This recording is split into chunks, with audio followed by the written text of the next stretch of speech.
Welcome back to the channel. This is Trinity Storm and you are watching second part of What If Naruko Hide Her True Self. If you enjoy this video, please like, share and subscribe to the channel. Now wasting no more time, let's start the story. What exactly is evil? The idea of being immoral? So, what do you think is wrong? Who do you follow? Society's rules or someone else's ideals? If that's the case, how would you describe their goals? Is it right to do something else when someone asks you to do something? Is evil really everything bad or everything you dislike? Most importantly, when do you admit that you have done something bad? Is it wrong to do whatever it takes to reach your goals, or should you limit yourself?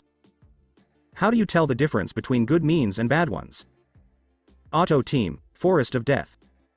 Orochimaru told Team Dosu to keep an eye on Sakura, who was watching over the bodies of Menma and Sasuke while they were still unconscious. Last night, after their fight with the Sannin, Sakura stayed awake because she didn't do much in the fight. She wouldn't tell anyone, but she did realize how useless she was as she stood there and shook in her shoes while Orochimaru picked on her crush and another teammate. Even though she had been awake all night, Sakura was still trying to fight the urge to stay awake. Dosu looked at his two teammates and asked, "Do you two remember the plan?" Zaku said impatiently, "Yeah, we go in there and kill the Uchiha. It shouldn't be too hard, since we only have to worry about one tree hugging Bimbo." Kin laughed when she saw that Sakura was about to fall asleep. "Or we could wait it out and kill her while she's dreaming. It's not like the Uchiha is going to wake up anytime soon, but we can do either," she said. Dosu came out of the bushes and walked toward Sakura, saying, "Then it's settled." He said, "Hand over the Uchiha." Kin muttered, "Or I guess we could just tell him we want him," and Zaku nodded. Sakura stumbled as she tried to stand up. "No. I won't let you get near my Sasuke-kun." She mumbled as she tried to pull out a kunai to defend herself. Zaku said, "She's barely able to stand. Let's just take her out now."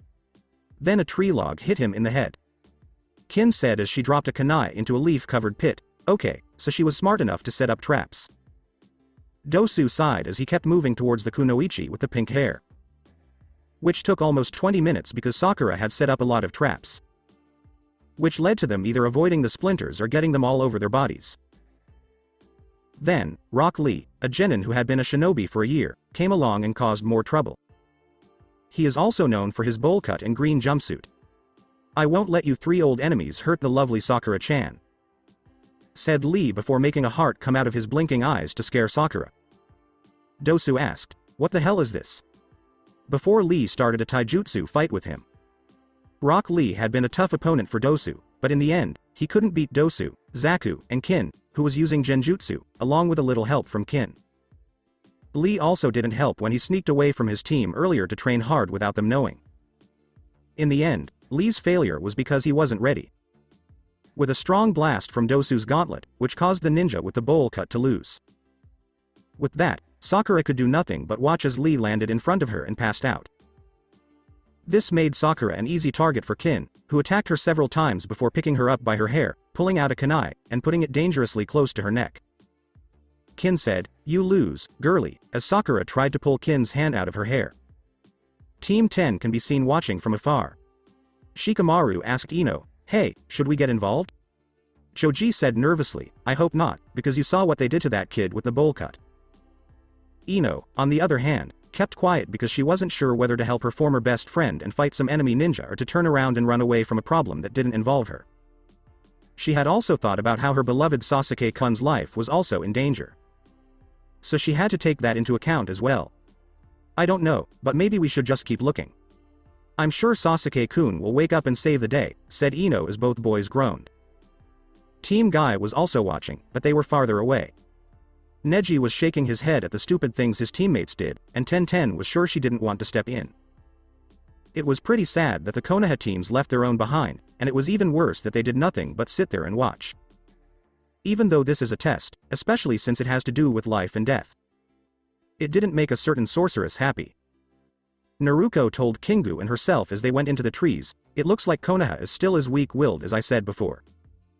Satoshi and Hikari, hide while Kingu and I deal with this." Kingu asked, "Are you ready, milady?" as he drew his bow. Naruko smiled as a red mist wrapped around her. A moment later, Naruko changed into Artemisia, one of her ancestors. Now she looks like the witch, which is what everyone calls her. Naruko's voice started to change into Artemisia's as she said, "Come on, let's give these genins something to be afraid of." As the Auto team had almost won and was just a few seconds away from reaching their goal. Only for some earth-made balls to fall around them like meteors. When Team Dosu looked back, they saw someone they thought was Artemisia come out of the woods. Zaku was scared because he could feel some of Artemisia's power. Who the hell is that?" he asked. Kin began to shake her knees without realizing it. "She's nothing special, right?" she asked as she looked at Dosu. "Drop the girl with the pink hair. Orochimaru told us to be careful around the witch if we see her," Dosu said as he put on his gauntlet. "Witch? If you ask me, that's a stupid name. It's just a way to call me evil, isn't it?" Artemisia asked them with a look of defiance. Kingu said, "They don't understand you, milady, and they're afraid of what they don't know or understand." Artemisia said as she slowly moved towards them, "They choose to never understand Kingu." Dosu narrowed the one eye he could see as he got ready to use his gauntlet. "Stand back," he said. Artemisia glared at the ninja with the bandage and said, "Don't tell me what to do like you're in charge," as she cast shell around herself.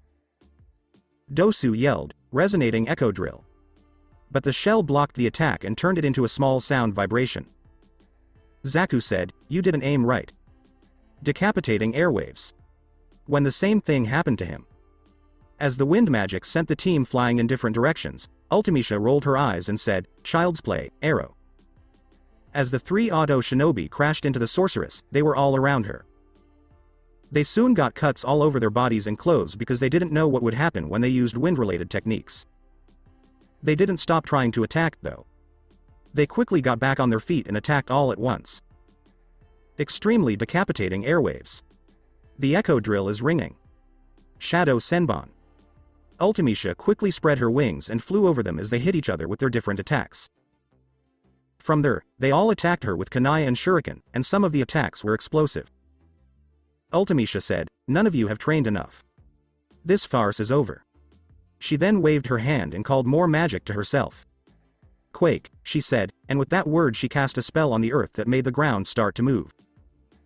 Soon, the ground was violently shaking the three of them and throwing them around and slamming them every time it went up and down. It hurt and made them feel confused, and Artemisia's final spell to keep them down for good only made things worse. "Bio," she said, as all three of them were hit and she began to feel very sick. Kin asked, "What is this?" when she suddenly felt sick. Artemisia gave her a wicked smile and said, "It's a small poison spell.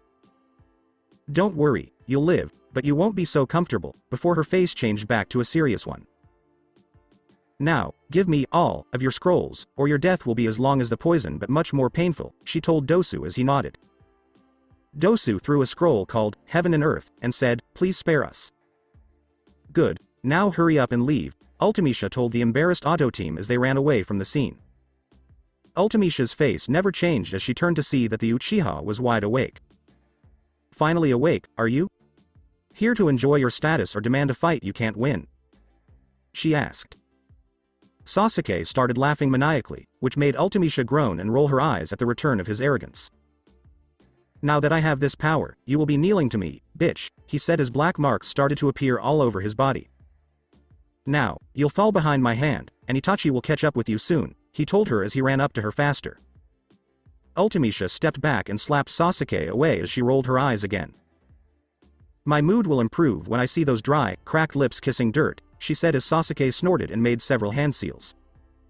"Fire style. Great fireball jutsu," he said as his fireball got bigger and bigger. Artemisia said, "This again? No matter how big it is, it will always end the same." Then she called up a wall of earth to block the attack.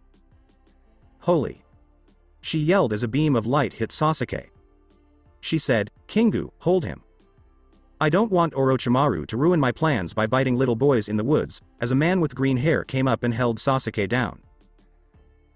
Kingu said, "Let's start the operation, mistress," as Artemisia went over Sasuke and tried to remove the mark as painfully as possible so that they could get rid of the disgusting work of nature later. Artemisia said as she walked up to the tree where Menma was still unconscious, "Well, what's done is done. I'm sure the snake Sanin has also messed with the boy." Sakura started to crawl backwards to get away from the sorceress. The sorceress said, "Typical, a weakling like you would give up your teammate. Then again, I guess cannon fodder like you has no other use." Sakura said of Menma, He's just a nobody. And you are even less important. You are more cowardly than those pathetic children hiding in the trees. You are too afraid to put yourself in danger, unlike the one in the ridiculous outfit," Artemisia said before looking at the seal on the boy's stomach. She said, "Five-pronged seal Kai."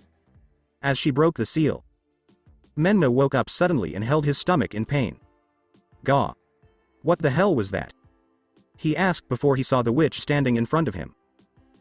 "You were weak, boy," Artemisia said as she got down from the tree and started walking away with Kingu.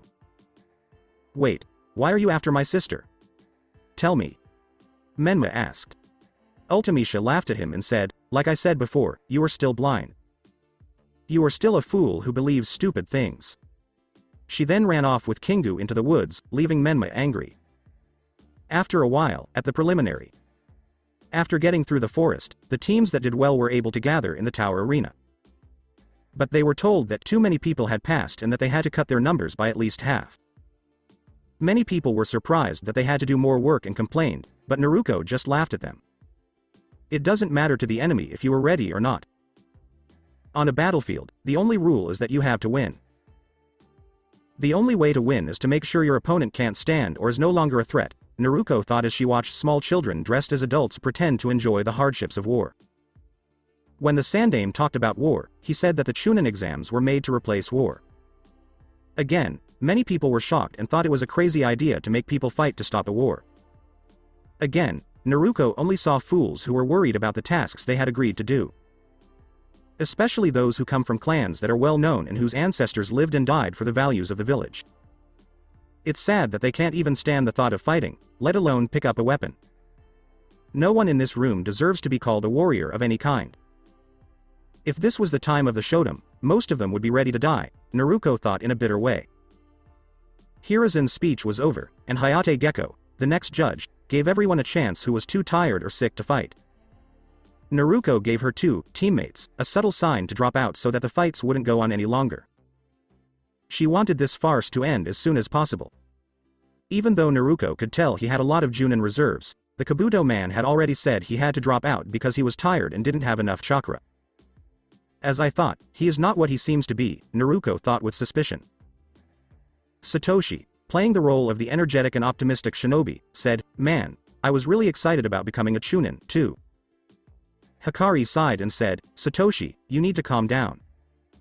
It's not the end of the world. If you're tired, you're not ready, and neither am I," as the slightly older Kunoichi. "Shirona-sensei, is it okay if I leave too? I'm hurting a lot and my chakra is very low," she asked. Naruko turned to her clay-sensei, who was smiling brightly. "Of course, Hikari-chan. At least you've learned your limits.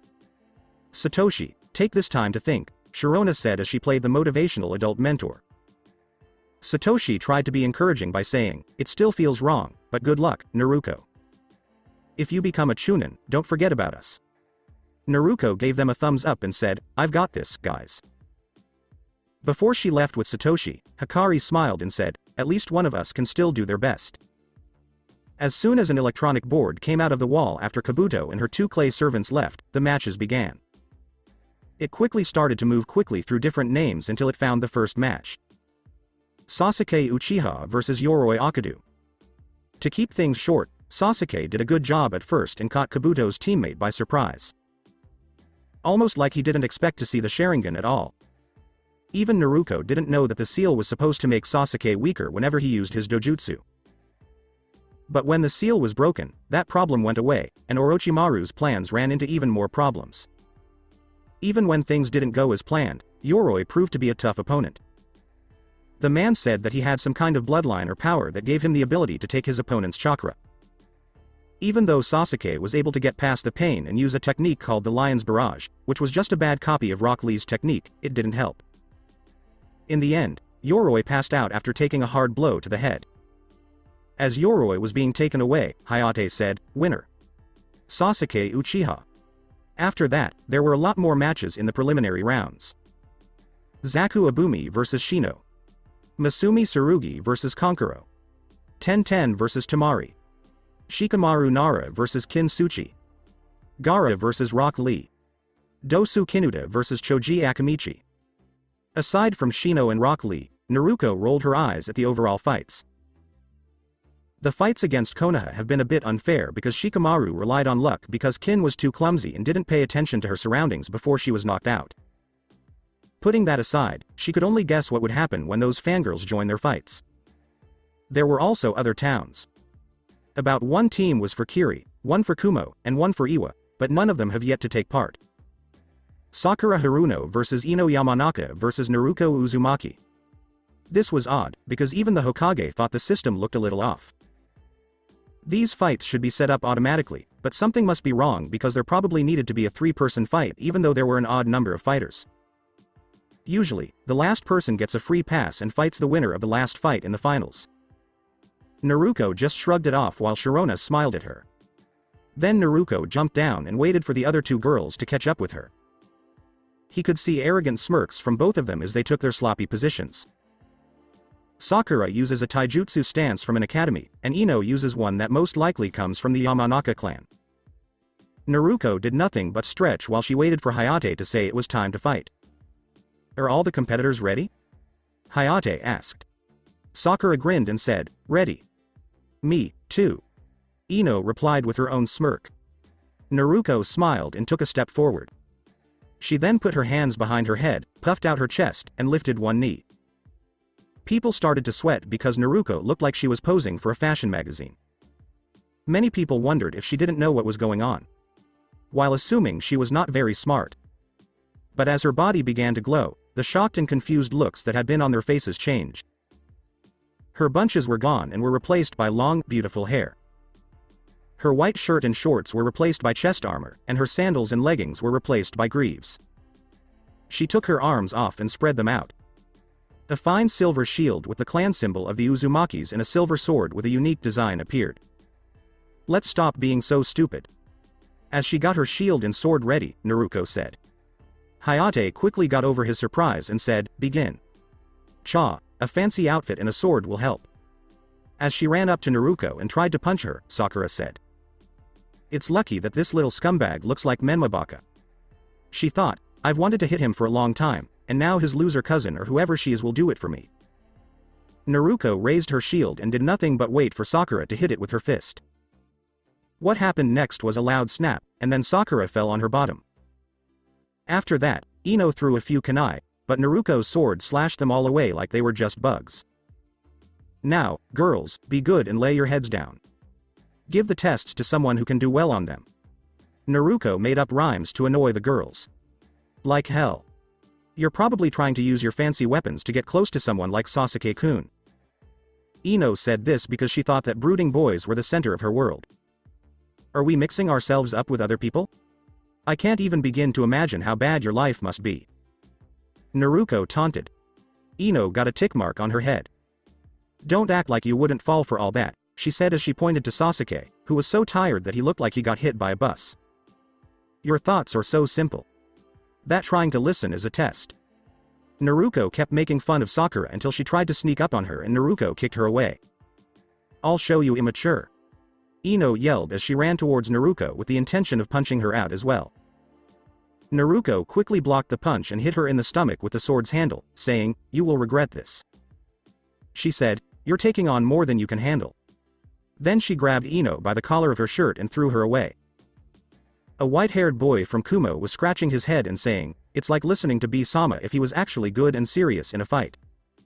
He said, "Wait, what if B-sama learns about this girl?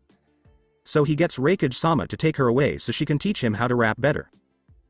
This time, though, Konoha chooses to go to war.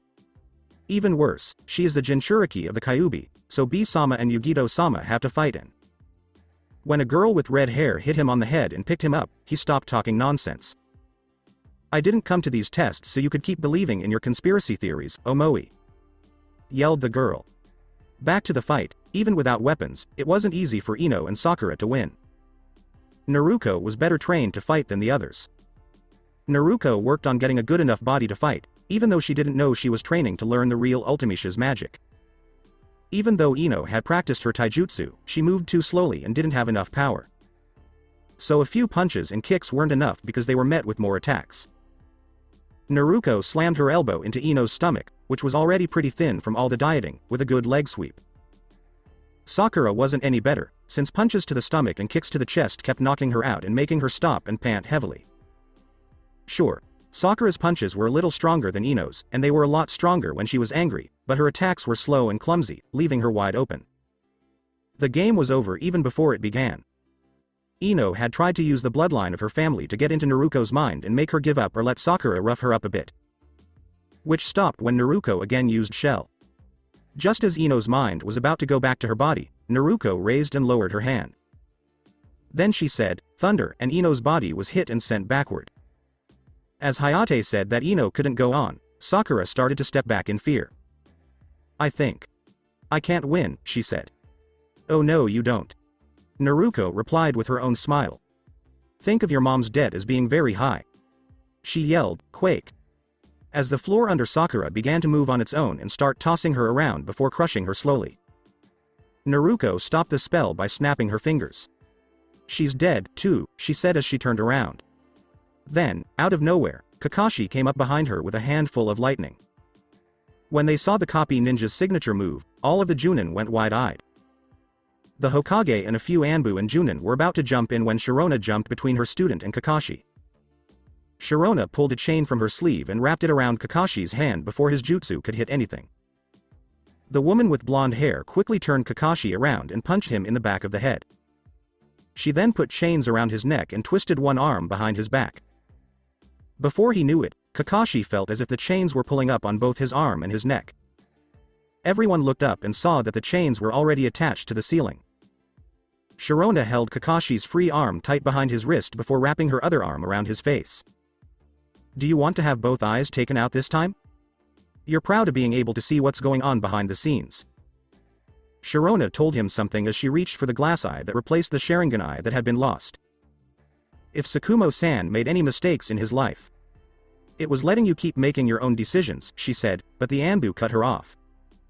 "Alright, that's enough," Hiruzen said as Shirin had to let Kakashi go and take the chains off of herself. "Alright, then. I'll go back up with Naruko-chan." Sharona said that the other Junin felt sorry for the kind Junin and thought that Kakashi was the bad guy. "Anbu, subdue Junin Hitaki. Ibiki and I will talk to him again later." Hiruzen gave the order as Kakashi was being taken away. After figuring out why Kakashi was randomly attacking Naruko, they stopped him. The games went on as scheduled. Samui vs Iwa Ninja 1 equals Samui wins. Omoi vs Kiri Ninja 1 equals Karui wins. Kiri Ninja 1 vs Suzumaki equals Suzumaki wins. Karui vs Iwa Ninja 2 vs Chojuro equals Chojuro wins. Menma Uzumaki vs Kiba Inuzuka. Right on. We caught the idiot in the orange jumpsuit. Let's go Akamaru. As Kiba jumped down the rail, he said. Menma used a shunshin to get down the mountain a lot faster. He hoped that by showing a good level of skill, basic Chunin, he would show that he was serious and ready to show off his real skills. Then again, no one else uses ninjutsu except for Sasuke. So there isn't much to show off in terms of skill. Are both of the fighters ready? Hayate asked, and they both said yes. Begin. He told Kiba as he got down on all fours. 4 legs technique. Beast clone of a human. Kiba said as Akamaru transformed into Kiba. As they turned into the shape of a drill, they both got ready. Fang passing Fang. He yelled, expecting Menma to stand there and take the hit. Menma sighed and moved out of the way, then made a few copies of himself. As Kiba got over how hard his failed attack hurt him, he was about to answer, but then he saw that all of the clones were making hand seals. Shadow Shuriken Jutsu. The clones of Menma yelled as a large number of shurikens rained down on Kiba. Kiba yipped as he and Akamaru tried to run away, but they got stabbed and cut all over. Luckily, none of their most important parts were hurt. Which didn't help, because Menma kept making hand seals and wasn't done yet. Windy style. Air drill bullets. Menma called out as Kiba moved out of the way of the hit. Crap, Akamaru, we have to hit him this time. Then we might be able to get Naruko. Kiba said with a grin. He yelled, "Fang rotating Fang." Kiba laughed as he hit Menma until he realized that the target he hit was a copy. Even so, Menma made more copies of himself and uppercut him into the air. Men-ma. Uzumaki barage. Menma yelled as his clones did a strange taijutsu move that involved kicking and punching Kiba into the air before Menma and another clone gave him a final uppercut to the chin. Kiba quickly fell back to the ground and said, "I'm not done yet. Don't look down on me," he told Akamaru as he tried to get back together with him, but the dog bit his arm. "Akamaru. What the hell, man?" he said. Then, all of a sudden, Akamaru turned into smoke and Menma punched him back down to the ground. While Kiba was in the air, the clones made a delicate ceiling array that held the real Akamaru in place. With one last jutsu, the match was over. Wind style. Air bullet. Menma screamed as Kiba took the hit and then crashed into the wall and passed out right after getting back up. He said, "Call it Proctor." As Kiba was being taken away by the doctors, Hayate nodded and said, "Winner, Menma Uzumaki." At last, the preliminary rounds were ready to end, and the two Hyuga stood facing each other. Neji's face showed that he was serious, but Naruko could only feel bad will from him. If he hadn't been a member of that small clan's branch house, she might not have heard of him. Then he'd just be a copy of Sasuke. He doesn't use his pain to get stronger. Instead, he uses it as an excuse to get angry. Hinata looked nervous, and Naruko's senses made her feel like the girl was about to be hit by a falling wall of bricks. If things were any worse, Naruko would swear that Hinata could die if she breathed wrong around certain people. Even though she has everything an heiress should have, all she wants is love, acceptance, and encouragement. Even though Kurenai Yuhi gave her this, she didn't give her the strength to push away all the bad things. Maybe the little princess will do better if she has a little real drive. As Naruko moved back, she thought. She said, "Excuse me, sensei, I need to go to the toilet," and Sharona nodded to show that she got the message. She was going in the same direction as Hinata, which was funny, and she bumped into her on purpose to make it look like an accident. Hinata cried out as she fell on her bottom, but Naruko was there to help her up and give her a smile before wiping her shoulder clean. The Hyuga princess didn't know that Naruko had put a small seal on her that would dissolve into her clothes and then her body. "Good luck, Hinata-san. I'll come back before you win." As Hinata began to shake and Neji began to sneer, Naruko said something to cheer them up. While Naruko went to the toilet, she quickly made sure no one else was in the room with her, then locked the door, put a seal on it to make it quiet and locked herself in a cubicle. From there, she used the same method to see the world through Danzo's eyes and control him. But here, she could see the two Hyuga from a different point of view. The blonde girl sighed when she heard that all Neji was doing was setting Hinata down and that the little princess was getting ready to fall like a deck of cards. Hinata didn't do much to defend herself. Instead, she was put down, and she could hardly say anything before she was put down again. Now, the two of them got into their taijutsu positions, but Hinata was shaking in her sandals. As Naruko got ready to take control of the seal, she sighed and said, "Let me see what I can do with you, little princess." She told herself, "I have a feeling that those flying machines in Snow Country are much easier to control." On the pitch. Begin. As both of them moved into the gentle fist stance, Hayate said. "Hinata-sama, fate has made me the winner." Neji spewed poison. Now, princess. Don't be afraid, now is a good time to teach your subjects right from wrong." Hinata's mind heard what Naruko said. Hinata started to look around in fear, but she dodged a palm strike and a kick and tried to ask, "WW where?" "Not yet, little princess. One of your best knights has lost his way. You need to show him how wrong he is." Hinata tried to fight back, but Neji blocked her and kicked her in the back. "Think about what you want to say before you say it. I can talk to you and hear what you were thinking that way," she said. Hinata nodded, which confused Neji because they were both still attacking. "Are you going to help me?" Hinata asked. "Well, kind of, but only if you let me. If you say no and turn into a tortoise, I won't help you. Now come out of your shell and fight like a man." Naruko replied as she tried to get Hinata to do something. "No, I'm a turtle, and Neji Ni-san is winning," he said. Hinata said as she began to lower herself. "Enough." Hinata yipped in fear as Naruko yelled. You're not a little bitch. You're a little princess. She said to Hinata, who was still shaking, you've been through a lot, but unlike Neji, no one on your side of the clan has shown you any love. You are really weak, Hinata-sama, and you make the clan look bad. I'll kill you because you're in my line of sight. As he stood in front of Hinata, Neji said. 8 trillions. 2 palms. 4 palms. 8 palms. 16. Crack. Neji stopped when Hinata grabbed both of his wrists and started twisting them at the same time. Before Neji could say anything, Hinata quickly turned them 180 degrees, then made him kneel slowly and stomped on one of his knees. But it didn't hurt too much until after the 20th stomp on the knee, when the knee finally snapped loudly. Before Hinata threw Neji over her shoulder, he yelled out in pain. What did you say? Hinata asked. A little motivation, but no thanks to you. Naruko answered. I'm sorry. Hinata said. Stop apologizing now. Naruko tried to stay calm and said. Hinata said, sorry, and then she made Naruko sigh. Follow the direction I show you. Only then will you have a good fighting style to use against your own people. Especially since you come from the same family.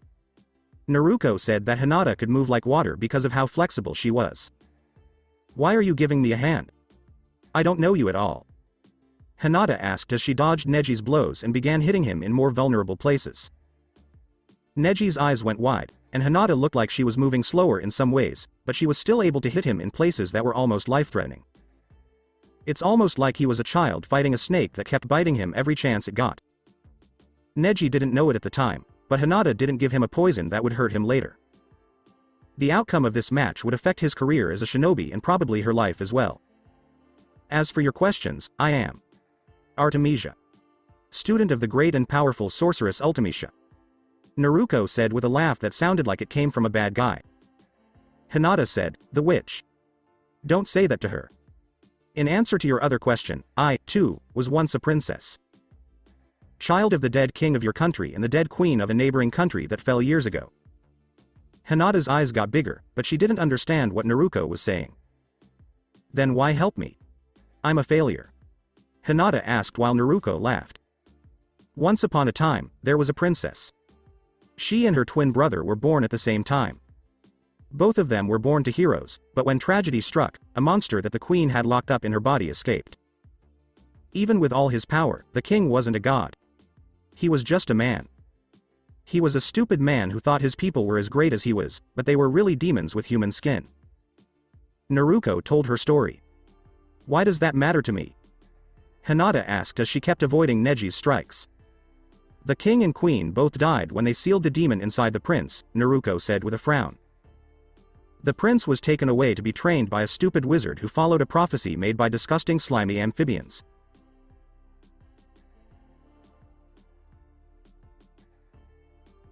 The man was the ape man's student, and both of them lied to the people and said that the princess kept the demon in jail. So, they were told to think of her as a hero, but they thought of her as a demon. So she fell from grace, not knowing that her family had been taken and that there were people plotting against her, she said with a sigh. Neji was about to hit his opponent in the heart with a critical blow, but his arm was twisted and his elbow was smashed in. Hinata's sudden strength and drive to get stronger surprised many of the other competitors. Hinata's new way of fighting is different, but it's working so far. As Kurenai worriedly looked on, Shino said. The story ends when the princess comes back to life as a new sorceress. One that Artemisia seemed to like a little bit. She found another princess soon after. One who only wanted great things for herself and her clan, but whose father was a duke. Was dirty, full of trash, and awful. He let his brother, the Baron, die for him. His nephew turned against the princess because of this. But I think you already know how the story goes and how it ends. Instead of how it should end. Naruko explained, and then she laughed again. And what makes you think I can win? Hinata asked. There's a perfect reason for that, and that reason is. As Hinata listened to what Artemisia had to say, Neji finally took the chance to hit her in the chest, which made her cough up some blood. Neji laughed as he saw his cousin slam into the floor and scream in pain. Just give up, she's done. Neji said something, and then he heard laughter. Hinata stood back up and looked back. Stay down, "Hinata-sama, or I'll kill you for good," he said in a threatening way. Normally, such a threat would have shaken Hinata to her core. It looks like she just stood there and gave him a scary grin, ignoring the damage that was done to her body. Before Neji knew it, Hinata was no longer in his line of sight, even though he had the powerful Byakugan at his disposal. He couldn't find the little princess until his body stiffened and shut down. Krona's creepy smile from Soul Eater. After taking a quick look around, he was right in front of Hinata's creepy smile. When he looked down, he saw that Hinata's fingers had gone through his chest. Even though it was a little different from the traditional taijutsu style of the Hyuga clan. Hinata had made it dangerous by putting it through his skin and drawing blood. "Neji-ni-san, you do have a heart, but it's dark. It can only be fixed by ripping it out," Hinata said as she hit his chest with a strong palm strike. Neji threw up and spat out blood, then fell to the floor. Even though Neji was obsessed with fate, he couldn't stand back up and ignore the pain. His chest hurt, his heart was beating all over the place, and he was having trouble breathing. He was starting to feel like he was about to pass out. He won't get up, Proctor-san. No matter how much he thinks things are meant to be. He did not come out on top. Hayate nervously nodded his head as Hinata spoke. Neji tried to argue, but the blood made it hard to breathe, let alone talk. "Winner, Hinata Hyuga," he shouted.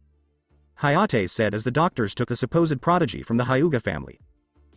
One of them said, "Hurry, I think he's having a heart attack," and they left quickly with Neji. "Good job, princess, you can have this now." Karaga. Naruko said this as Hinata was being healed by a green field of energy. Naruko quickly made her way back to the arena. She asked, "Ah, man, is the fight over?" With a look of pure innocence. Sharona smiled and said, "Yes, but you were right about Hinata-san winning Naruko-chan." She said this as many people looked at the Hyuga heiress, whose scary smile went away. Hinata walked up to Menma's face before the matches were over and said, "Hey, Hinata, nice win, but do you think you went a little too far with?" He was cut off by a slap. She hit the male Uzumaki before anyone could ask her why. Hinata grabbed his face right away and pulled it towards her for a deep kiss. Everyone's jaws dropped when they saw the Hyuga kiss her crush like it was nothing out of the ordinary.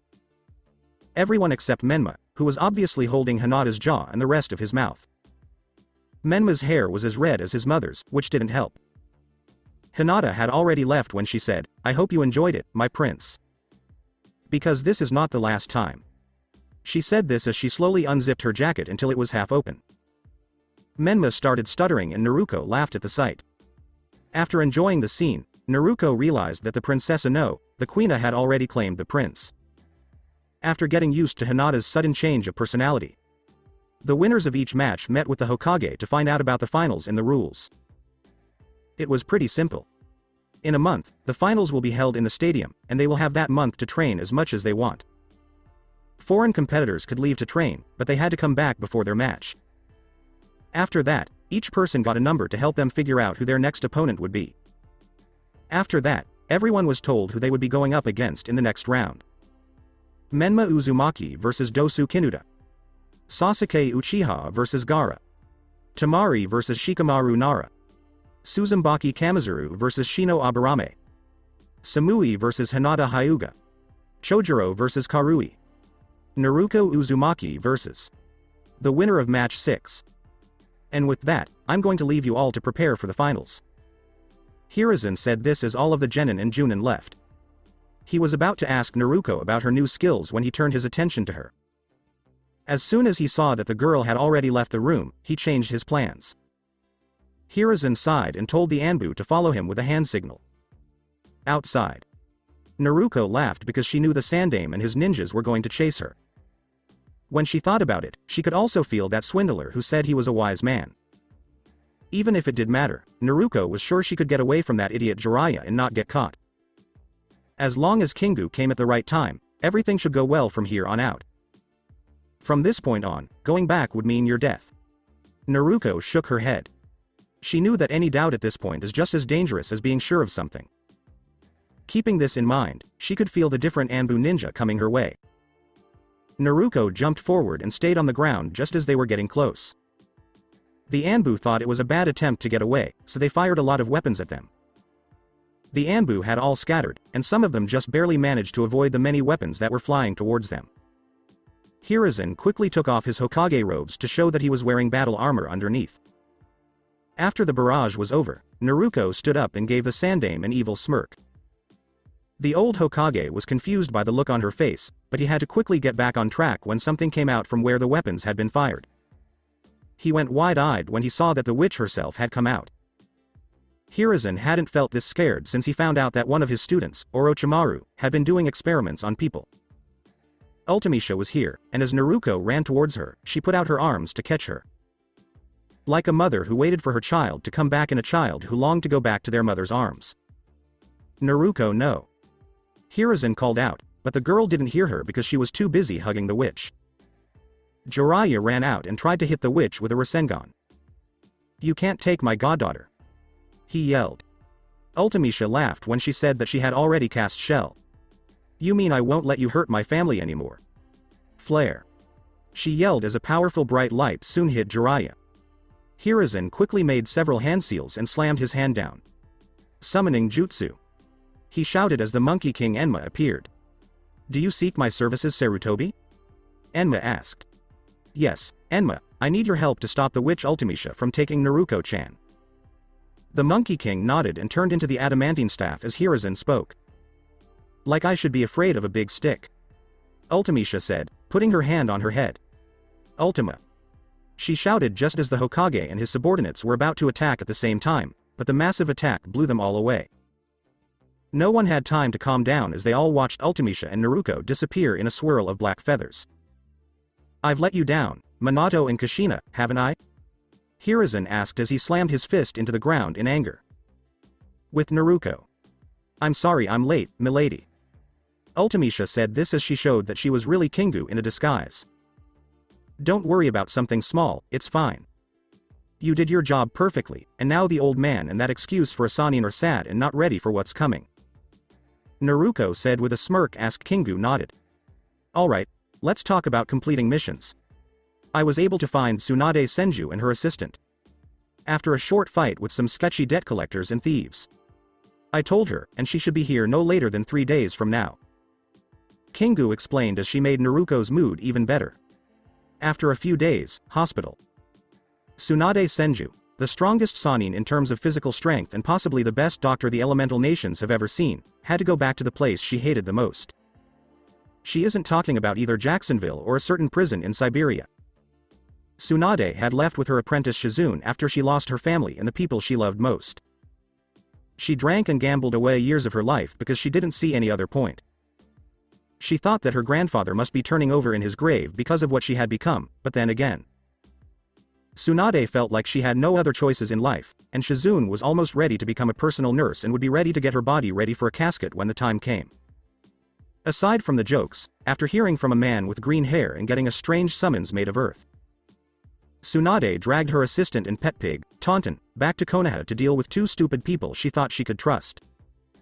First, there was her sensei, who was like her father after her real father died. He was also a student of her grandfather and great uncle. The other is that she has a perverted teammate who has always stood up for her. Both of them told her that her goddaughter was dead, but Jiraiya took her godson and left. After letting everyone know she was there, the last Senju went to Jiraiya and Hiruzen's room. There, she could see that their injuries weren't life-threatening and that they didn't need body casts. Instead, they just had to wear a few bandages and get a special treatment for some bad burns. "Tsunade. Are you finally here to tell me that date?" Jiraiya only asked for a bedpan to be thrown at his head. "Anything, but that, Jiraiya. Why am I here?" "You both know." Tsunade said this in a very serious way. "No, really, we don't. That could be a lot of different things." Jiraiya answered that he was happy the bedpan hadn't been used. Tsunade rolled her eyes and yelled, "I'm talking about Naruko and why you hid her from me." Jiraiya started looking for a way out, and Hiruzen let out a sigh. "How did you hear about this, Tsunade?" Hiruzen said this, knowing that he couldn't lie to her and that doing so would only make him look worse. "I got the message from a man with green hair who used earth manipulation to call me." Tsunade replied, and they both looked at her with wide eyes. "Tsunade, you can't believe that person. He does the witch's work." When Jiraiya yelled, the metal pole used to hold IV bags was thrown at his head. Shut up, Jiraiya. Also, it seems like the servant of a person who is much more trustworthy than my own teammate and sensei. Tsunade said this when she was very angry. Hiruzen cleared his throat and said, Tsunade, you have to understand. Menma was easier for Jiraiya to take care of, and we needed the village to stay strong by making the other villages think we still had a Jinchuriki. He said it as if the reasoning was clear and there was no way to argue against it. Tsunade threw a bedpan at the old man's head as well, saying, that is just completely stupid. Naruko's pain is the silliest thing of all. Do you really think that when your fake Jinchuriki is a baby, no other village will try to fight you? Listen up, Sarutobi-sensei. No matter how strong they are, babies can't fight back. Even worse, people hate Jinchuriki. She yelled. But it was the best thing to do. Jiraiya couldn't speak because Tsunade threw something else at his head. I didn't mean to talk to you, pervert. As for you, sensei. For someone who is called the professor, anything could happen. Not thinking about what would happen if you trusted the wrong people too much. This is why I think the title of Hokage is for idiots. Tsunade yelled. Tsunade. What have I taught you? You dare say that your own family members were stupid? Hiruzen asked with a voice full of surprise and anger. Of course. My grandfather thought that dividing the most powerful animals in the world was a way to keep the peace, but guess what? Since then, there have been several world wars. My great-uncle was prejudiced against the Uchiha clan, which made Madara betray the village. Even worse, almost all of them are dead. You, of all people, let a small child be attacked and made fun of for something they weren't. Meanwhile, you let the pervert take the other child and probably brainwash him into thinking he is a godlike hero who can fix anything. You, sensei, are nothing but a failure who is too old and still clings to ideals you've given up on. When Tsunade left a silent Hokage, she yelled. And Minato? Hiruzen dared to ask. Minato was too optimistic and an idealist. Tsunade sighed as she closed her eyes and pinched the bridge of her nose. He was really smart, but he was too stupid to know what it meant to be Hokage. Sure, he knew what my grandfather stood for and what it meant to sacrifice, but he also knew that being Hokage meant being a hero and thought everyone was as kind as he was even back then. Yes, especially when you put your trust in the wrong people, she said, striking a chord. There, Tsunade, you're wrong. Menma is the prophet's child. Whether you like it or not, he's going to change the world. Jiraiya's last words before his jaw and side of his face broke were, Naruko doesn't matter. No big deal. Jiraiya, you are many things, but this is what tops it all. Tsunade yelled as she slammed her elbow down on his head and smashed his face into the floor. Of all the stupid things you've ever said, Jiraiya. And you, Hiruzen Sarutobi, are okay with this? She yelled. Hiruzen slowly nodded and said, Tsunade, Jiraiya knew what was best. Menma had to learn and get ready for the real world. Naruko-chan is strong like her parents, and she could always learn to forgive and forget. He fought with another student, only to see him get kicked into a wall. Okay, I'll leave it at that. It's clear that you two only want to hear yourselves talk. You two are now on your own, and neither I nor the Senju clan can stop you from doing what you want. Tsunade said this as she turned to leave. What exactly do you mean by that, Tsunade? Hiruzen asked. It means I'm severing all ties with you two. I'm no longer on your team or in your class. You've both lost the right to that because you've been following your delusions and acting like you're the ones giving up your lives when, in reality, you're the ones giving up other people's lives for your own selfish reasons. You can do anything you want now, but I don't want anything to do with it. Tsunade explained as she left, ignoring her sensei's pleas for her to change her mind and listen to reason, as he put it. After another day. What does it mean to have honor? Is it a way to show respect or a way to get respect? In other words, does honor involve respect or pride? Once again, it comes down to morals.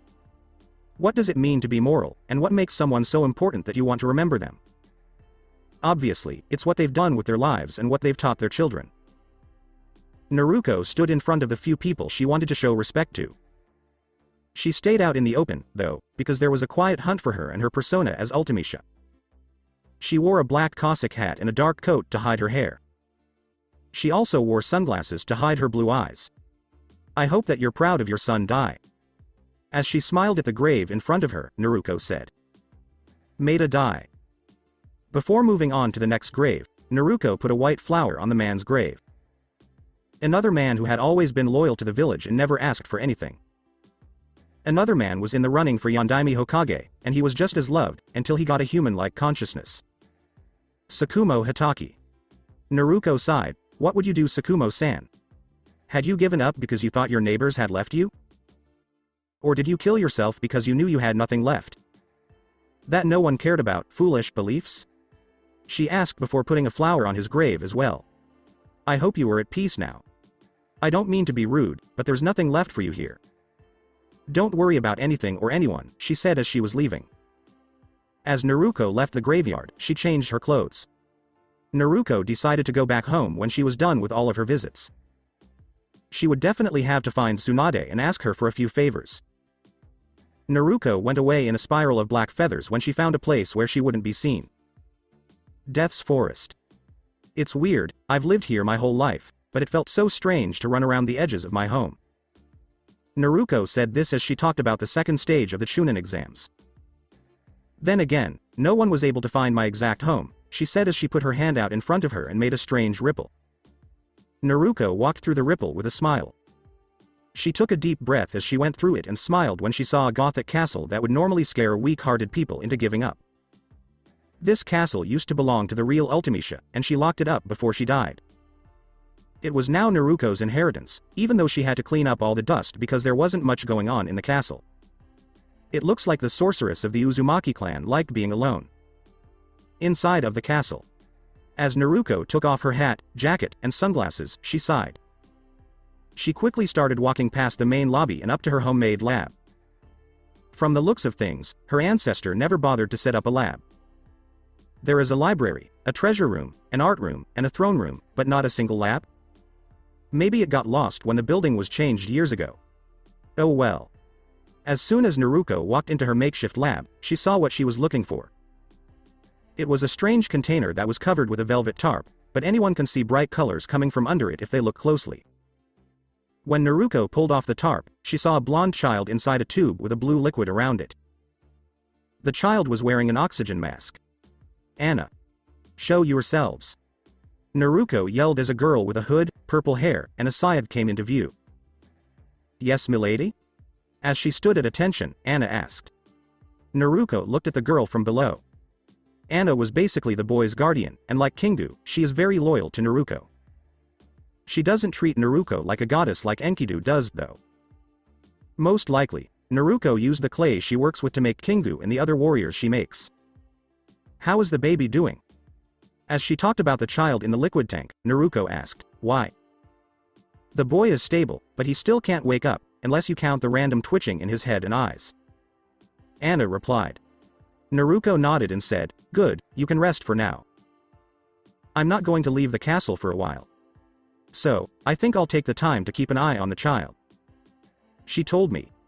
Before leaving the lab, Anna said, yes, madam. Naruko looked back at the child in the liquid tank and smiled as she ran her fingers along the glass. The child's hand and fingers were moving all the time. It was almost like he was trying to touch Naruko's hand through the glass. Soon, lil brother, you will wake up. You'll no longer have to suffer. Naruko said as she reached for the hand that was shaking. Have no fear, my little brother. She said, Oni-chan won't leave your side, as she watched the boy's fingers slowly tap the glass. At the same time. After following a training plan for 4 days. Menma and his army of shadow clones have been working on their own. Jiraiya did something that caused her to stay in the hospital for a long time. Menma wasn't told the specifics because they would have scared him, so the Uzumaki boy thought Jiraiya had peeped on the worst woman he had ever seen. Still, the man would have been beaten by another group of women anyway. That's the one thing about his sensei that Menma never liked. Even though he was his father's sensei and godfather's sensei and could have been his and Naruko's grandfather, the man was a chronic pervert. Jiraiya could only keep his mind going by thinking about naked women. Now, Menma was stuck having to work on both getting stronger and learning the jutsus he was given. At least he can now work on getting better at his water and fire moves. Jiraiya had said that he would try to speed things up by using the month to learn senjutsu and go into sage mode. Even though they both had their doubts, they both thought that Menma might not have such a hard time if he at least knew the legendary technique. Also, if Menma had to rely on Fukasaku and Shima appearing on his shoulders, it would surely impress the judges to see him use summons and show them off to everyone. He stopped thinking when he felt about a fifth of his shadow clones die. Menma started to hide and come up with a plan because he had 250 clones with him who were all doing their own jobs. That's about 50 people who were killed, and another 50 were killed when he saw how many he had lost. When he looked up, he could see a huge wave of lightning killing the rest of the clones as they tried to escape the surprise attack. Menma jumped out of the way and was making hand seals for a summoning when someone grabbed his hands. He looked up and saw Kingu's happy face. There's no need to hurry. We don't want anyone who isn't invited. As Menma moved back, he said. Hold on. Rasengan. He yelled as he and another clone charged at Kingu. Kingu threw a knife at the clone, which made the jutsu go unstable and explode in Menma's hand. I prefer not to. Are you going to stop or keep fighting like a barbarian? Kingu asked as Menma stood up and made more copies of his shadow. I won't just give up so easily, Datbeo. Menma yells, and everyone starts doing different hand seals to try to overwhelm the Clayman. Wind style. Air bullet. Wind style. A great breakthrough. Water style. Water bullet. Shadow shuriken jutsu. Hair needle senbon. Kingu shook his head as he jumped high into the air and dodged many of the attacks. Arrow. He yelled as he was surrounded by a dome of wind that blocked most of the shuriken and hair senbon. Even though some pierced his body, he didn't feel most pain. Even more so since he doesn't bleed and would only need more clay if he lost one or two limbs. Kingu soon came back to reality. He called a lance to his side and fought Menma, who used the frog katas that the elders had taught him. But it wasn't enough because he still wasn't fast enough or accurate enough to keep up. Menma thought he could keep fighting because he was Uzumaki and the Kyuubi had made him stronger and more durable, but getting beat up all the time wasn't always a good thing. Even more so because someone who works for an S-rank criminal is beating him up, even though he has the skills to become a Chunin and maybe even a Tokubetsu Junin in the next year. Kingu eventually got frustrated because Menma could only use a few jutsus, a lot of clones, and the Rasengan over and over again. So, after a few more minutes of the non-stop barrage, he cleared a path and started putting a lot of mana into one last attack to make the boy give up. Ultima. Kingu yelled as he blew up all the clones that were around him and sent Menma flying back with force. Kingu slammed the bottom of his lance into the boy's stomach before he could get up. Are you done? He asked. What would you like? Menma ran out of breath. Boy, tell me what's on your mind.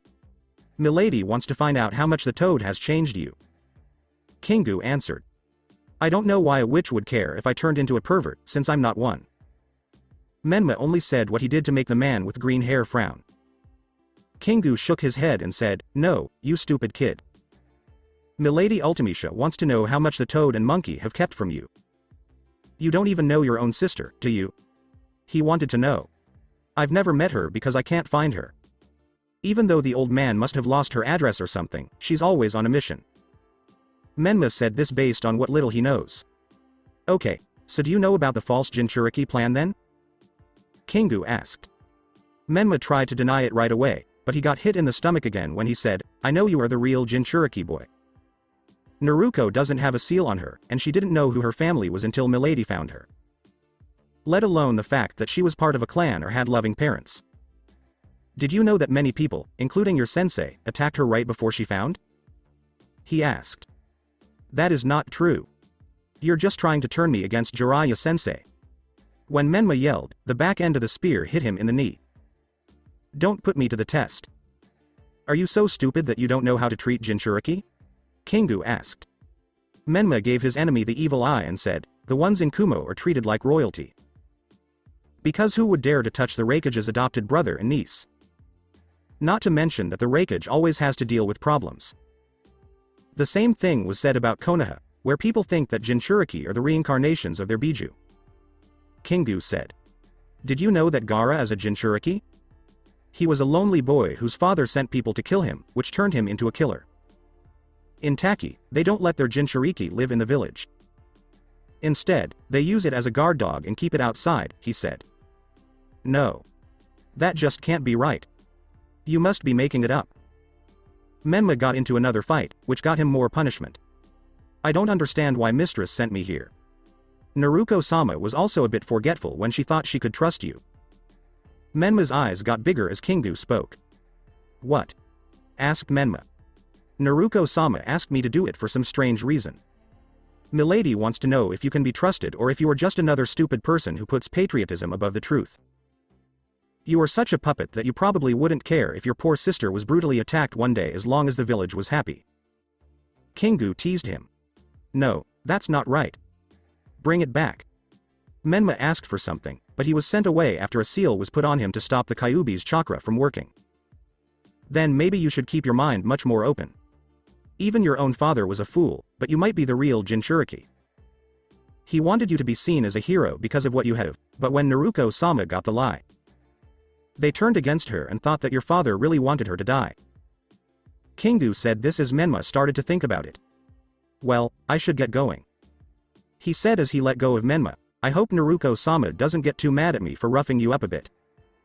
How do I know you're not trying to trick my sister by lying? Menma demanded. Because we all chose to follow Lady Artemisia. Some people say she is mean, but she is just honest and direct.